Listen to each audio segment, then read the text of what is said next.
Thrissur അതിരപ്പള്ളിയിൽ car താഴ്ചയിലേക്ക് പതിച്ച് 9 പേർക്ക് പരിക്കേറ്റു. അതിരപ്പള്ളി വെള്ളച്ചാട്ടത്തിന് സമീപത്തെ കാർ പാർക്കിൽ നിന്നാണ് കാർ 50 അടിയോളം താഴ്ചയിലേക്ക് വീണത്.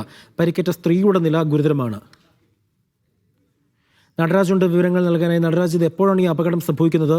ഇവർ വിനോദസഞ്ചാരികളാണോ? മറ്റു വിശദാംശങ്ങൾ.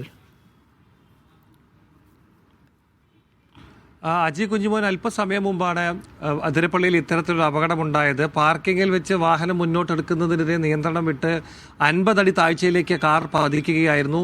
അതിരപ്പള്ളി വെള്ളച്ചാട്ടത്തിന് സമീപത്തുള്ള പാർക്കിങ്ങിലാണ് ഈ സംഭവം. ഇവർ വിനോദസഞ്ചാരികളാണ്. എവിടെ നിന്നുള്ളവരാണെന്ന കാര്യത്തിൽ ഇപ്പോൾ ഒരു വ്യക്തതയില്ല.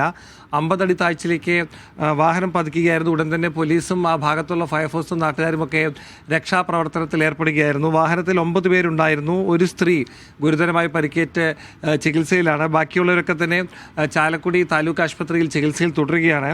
പാർക്കിങ്ങിൽ കാർ തിരിക്കുന്നതിനിടെയാണ് അബദ്ധത്തിൽ വാഹനം താഴേക്ക് പോയത് എന്നാണ് ദൃക്സാക്ഷികൾ പറയുന്നത്. ഇത് സംബന്ധിച്ചുള്ള ഒരു അന്വേഷണം തുടരുകയാണ്. ബാക്കി ഈ സ്ത്രീ ഉൾപ്പെടെയുള്ളവർ വിവിധ ആശുപത്രികളിൽ ചികിത്സയിലാണ്. കൂടുതൽ പേരും ചാലക്കുടി താലൂക്ക് ആശുപത്രിയിലാണ് ചികിത്സയിലുള്ളത്. ഫോർച്യൂണർ കാറാണ് അപകടത്തിൽപ്പെട്ടത്. ബാക്കിയുള്ളവരുടെ കാര്യത്തിൽ ആരോഗ്യത്തിൽ ആശങ്കപ്പെടേണ്ട സാഹചര്യമില്ല എന്നാണ് ആശുപത്രി അധികൃതർ അറിയിക്കുന്നത്.